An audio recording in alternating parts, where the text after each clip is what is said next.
Hello दोस्तों and welcome to Nap coaching centre. देखिए animal tissue हम लोग देख रहे थे। पार्ट 1 में हम लोग देखे थे एपिथेलियल टिश्यू। आज हम लोग देखने वाले कनेक्टिव टिश्यू, मस्कुलर टिश्यू और नर्वस टिश्यू।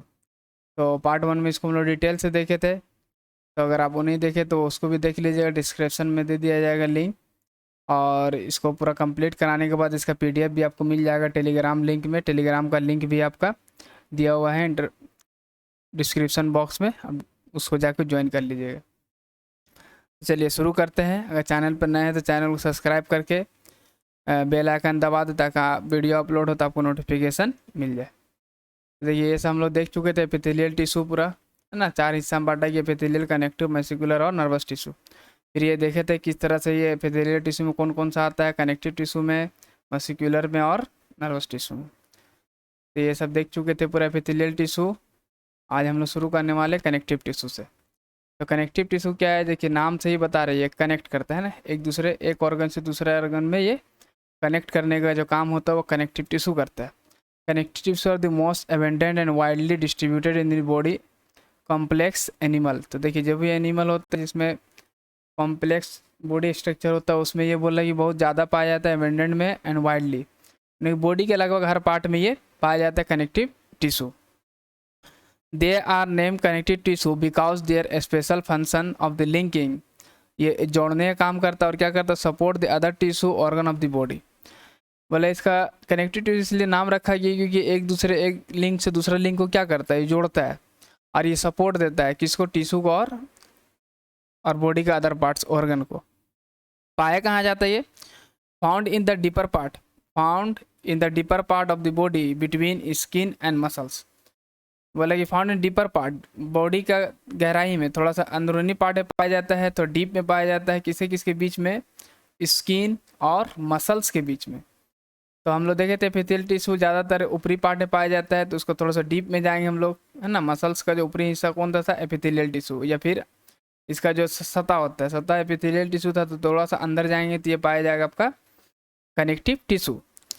जैसे इसमें कौन कौन सा आता है आपका, कार्टिलेज, बोन, एडेपोस, ब्लड, टेंडन और ligament.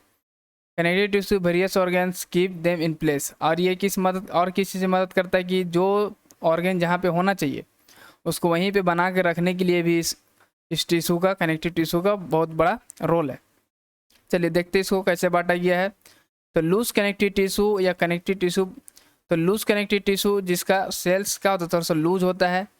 It compose the irregular cell, इसका शेप क्या होता है, इरेगुलर सेल्स होता है, scattered embedded in the soft matrix.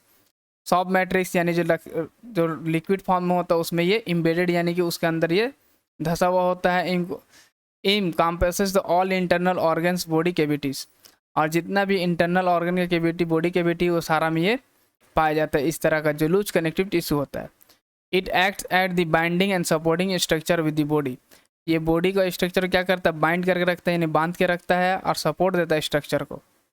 इसमें कौन कौन सा आता है, देखिए एलोलर टिश्यू, एडापोस और फाइब्रियस टिश्यू।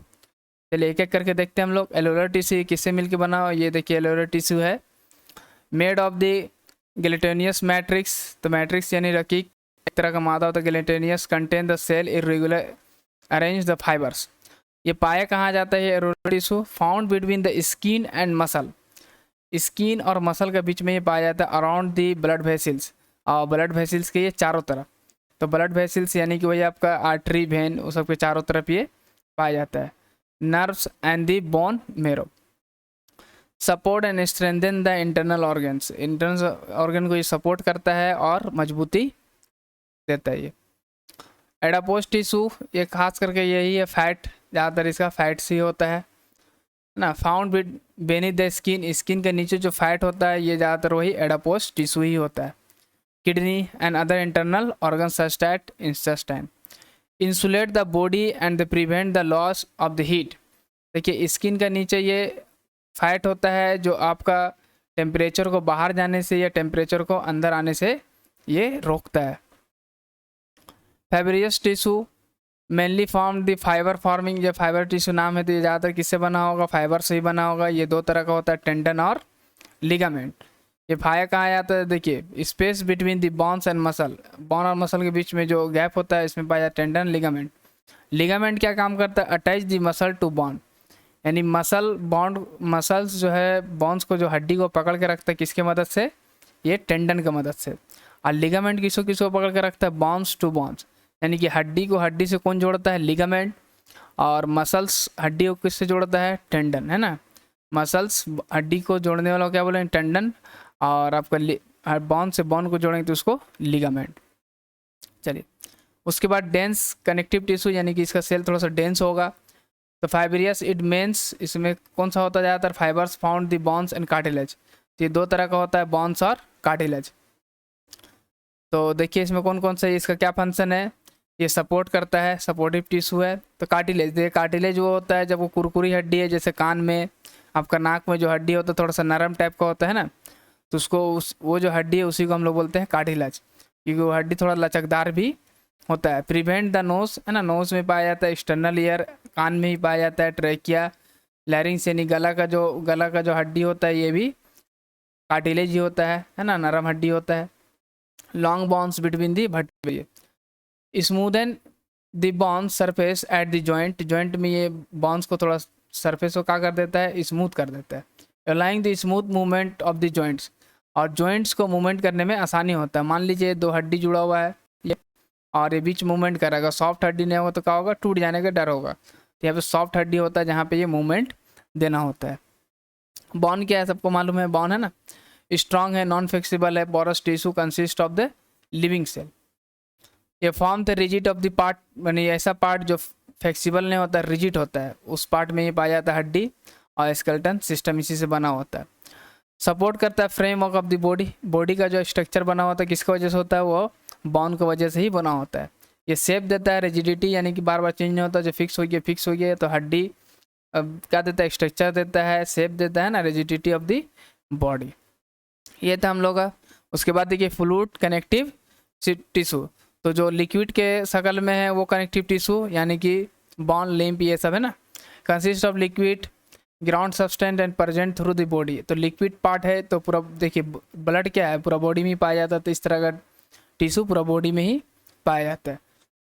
इसका क्या काम है, provide nutrition, health, transport of nutrition, get rid the waste material. ये क्या करता है, न्यूट्रिशन देता है, आपको मालूम है ब्लड में क्या जाता है, ऑक्सीजन, जिससे एनर्जी हम लोग पूरा बॉडी को मिलता है। ट्रांसपोर्ट द न्यूट्रिएंट्स, और न्यूट्रिएंट्स जो हम लोग खाते हैं इसके जरिए जाता है, ब्लड के जरिए ही बॉडी में हर पार्ट में जाता है ये, और दूसरा कुछ होगा और भी लिक्विड जो हम लोग का है उसके थ्रू जाता है ना। हम लोग देखे थे हार्मोन भी किसके थ्रू जाता है, डक्ट से नहीं है, टारगेट सेल तक जाता है आपका, इसी तरह का लिक्विड ब्लड से, इस तरह का लिक्विड से ही जाता है। This type fluid connective tissue bond blood and lymph. तो ब्लड देखिए, ब्लड हम लोग जब एक ब्लड का अलग से चैप्टर आएगा, है ना, ब्लड सर्कुलेशन का एक चैप्टर आएगा अलग से, तो उसमें ब्लड को डिटेल से देखेंगे। तो ये रेड कलर का फ्लूइड मैट्रिक्स होता है, consist of plasma and cells such that RBC, WBC, platelets. ये सब हम लोग ब्लड चैप्टर आएगा तो आरबीसी, डब्ल्यूबीसी ये सब कितना कितना दिन का होता है, क्या होता है, नहीं होता, कितना टाइप का, तो सारा हम लोग देखेंगे। बस यहाँ पे देखना हम लोग टिश्यू के तौर पे ही देखना। प्रेजेंट क्या होता है, तो ये पूरा बॉडी में ही पाया जाता है ब्लड। काम क्या है, ट्रांसपोर्ट, न्यूट्रिशन, ऑक्सीजन, ना। ब्लड का क्या काम है, न्यूट्रिशन पहुँचाना, बॉडी के हर पार्ट में ऑक्सीजन पहुँचाना, और जो टेम्परेचर जितना बॉडी को चाहिए उसको मेंटेन रखना। लिम्फ क्या है, तो ये भी हम लोग fluid surrounding the body cell which contain WBC, जो वाइट कलर का आपको चिपचिपा टाइप का पदार्थ पाया जाता है उसको हम लोग लिम्फ बोलते हैं। प्रेजेंट कहाँ होता है, तो ये भी बॉडी का हर हिस्सा में प्रेजेंट होता है। ये भी ट्रांसपोर्ट क्या करता है, nutrition and provide the protection against disease. तो डब्ल्यूबीसी ही जो होता है हम लोग का, यही हम लोग क्या करता है, बॉडी को डिजीज से बचाता है। मस्कुलर टिश्यू, तो कंसिस्ट ऑफ एलोंगेटेड तो मसल्स जितना भी बॉडी में पाया जाता है तो मसल्स टिश्यू है, मोस्टली अटैच टू बॉन्ड, है ना। तो देखिए मसल्स किससे जुड़ा होता है, बॉन्ड से जुड़ा होता है। इसके मदद से होता है, अभी हम लोग पढ़े थे ना, टेंडन से जुड़ा होता है। Health the movement of the body, construction, relaxation, तो बॉडी को सिकुड़ने में, फैलने में कौन मदद करता है, यही आपका मसल्स करता है। Type of the muscles, striated muscles या फिर स्केलेटल मसल्स हो गया आपका, या इसको वॉलेंट्री बोलते हैं, है ना, या नॉन स्ट्रेटेड, स्मूथ, या फिर इनवॉलेंट्री मसल, या कार्डिक हार्ड मसल्स। देखिए एक एक करके हम लोग देखते हैं इसको। तो स्ट्रेट या स्केलेटन मसल यानी कि जितना भी आपका स्केलेटन हड्डी है उससे जुड़ा हुआ जितना ही मसल हो क्या होगा वो आपका होगा स्केलेटन स्केलेटल मसल्स या फिर स्ट्रेफाइड मसल्स। मसल्स फाइबर और long cylindrical unbranch and multi nucleate, इसमें बहुत सारा न्यूक्लिएट होता है इस तरह का सेल में। बाउंड अटैच टू बोन, ये हड्डी से जुड़ा हुआ होता है क्योंकि स्केलेटन से तो हड्डी से ही जुड़ा हुआ होगा। Help in the voluntary movement and location, जो वॉलेंट्री हम लोग खुद से जो मूवमेंट देते हैं, इनवॉलेंट्री का होता है जो खुद ब खुद उसको हम लोग देते नहीं है। जैसे हार्ट को हम लोग मूवमेंट को रोक नहीं सकते ना, वो इनवॉलेंट्री है। पर हाथ का हिलाना, पैर का हिलाना क्या हम लोग का वॉलेंट्री, हम लोग अपने मर्जी से हिलाते हैं। उसके बाद स्मूथ मसल या इनवॉलेंट्री मसल, तो muscles are smooth and without striation. Found in the uterus, कहाँ पाया जाता है? इनवॉलेंट्री का मतलब हुआ जिसको हम लोग अपने मदद अपने इच्छा को हम लोग मूवमेंट नहीं देते, खुद ब खुद ही मूवमेंट करता है। Digestive tract, urinary bladder, iris of the eye, देखिए आँख में कुछ जाएगा तब वो खुद पलक का होता है, बंद हो जाता है। Bronchi of the lungs, other internal organs. Carry out the movement can not be carried out by the conscious will, ये हम लोग अपना मर्जी से नहीं होता मूवमेंट, बल्कि ये खुद ब खुद ही मूवमेंट करता है, इसलिए इसका नाम भी है involuntary muscle.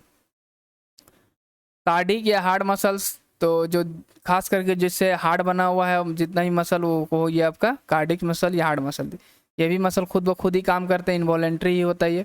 Muscle cells are short, cylindrical and single layer and single centrally placed in the nucleus, इसका बीच में न्यूक्लियस होता है। Found only in the wall of the heart, heart का जो वॉल है हम लोग को चारों तरफ से सिर्फ उसमें पाया जाता है। Help to pump and distribute the blood various part of the body, तो बॉडी का अलग अलग पार्ट में ब्लड को पहुंचाने में ये हेल्प करता है। अब बॉडी को पंप, तो जब पंप करेगा तभी आपका बॉडी का अलग अलग हिस्सा में ये पहुंचेगा। उसके बाद लास्ट है नर्वस टिश्यू या फिर न्यूरल टिश्यू। देखिए जितना भी बॉडी, मान लीजिए कोई बॉडी का पार्ट में आपको पैर में चोट लगा तो दिमाग तक इन्फॉर्मेशन कौन लेके जाएगा? तो दिमाग तक इन्फॉर्मेशन कौन लेके जाता है? ये नर्वस टिश्यू ही पूरा इन्फॉर्मेशन का काम यही करता है हम लोग का। Made of elongated cell called neurons, ये न्यूरॉन से ही बना होता है पूरा। ईच न्यूरॉन कंसिस्ट 3 पार्ट्स, हर न्यूरॉन का कितना पार्ट है? 3। सेल बॉडी, ऑक्सिन और डेंड्राइट्स, ये आप देख सकते हैं पिक्चर में, ये हम लोग का न्यूरॉन है, ये डेंड्राइट है, ये सेल बॉडी है और ये ऑक्सिन है। तो जो दिमाग तक कोई भी इंफॉर्मेशन जो पहुंचाया जाता है किसके जरूर पहुंचाया जाता है? ये न्यूरॉन्स ही पहुंचाते हैं। लोकेशन कहाँ पे इसका? Component of the nervous system encompasses to brain, the spinal cord and nerves, ये कहाँ कहाँ पाया जाता है? ब्रेन, स्पाइनल कॉर्ड में और नर्व्स में। फंक्शन क्या है इसका? Nerve cell mediate the transmissions message from the brain to the different part of the body and vice versa, इसका उल्टा भी होता है, यानी कि ये दिमाग तक इन्फॉर्मेशन लेके जाता है, फिर दिमाग से इन्फॉर्मेशन अदर पार्ट्स में भी लेके जाता है ना। तो यही इसका काम है न्यूरॉन का, इन्फॉर्मेशन का लेके आना दिमाग तक और फिर अदर पार्ट्स में पहुंचाना भी, ले जाना पहुंचाना दोनों काम इसी का होता है। क्योंकि अगर चोट लगा है आपको और आपका नर्वस सिस्टम सही नहीं है तो कुछ महसूस नहीं होगा, क्योंकि ये इन्फॉर्मेशन आपका दिमाग तक पहुंचेगा ही नहीं। ये हम लोग का था प्लांट टिश्यू, हम लोग प्लांट टिश्यू देख चुके थे, ये था एनिमल टिश्यू। इसके बाद दूसरा कुछ चैप्टर हम लोग देखेंगे। अगर आपको कोई खास चैप्टर पढ़ना हो तो कमेंट्स में ज़रूर बोले कि हमको ये फलाना टॉपिक में या फिर कोई भी टॉपिक में आपको चाहिए वीडियो, तो कुछ खास टॉपिक है जो आपको पढ़ना है तो कमेंट बॉक्स में आप बोल सकते हैं। तो फिर मिलते हैं नेक्स्ट वीडियो में, तब तक पढ़ते रहिए, बाय।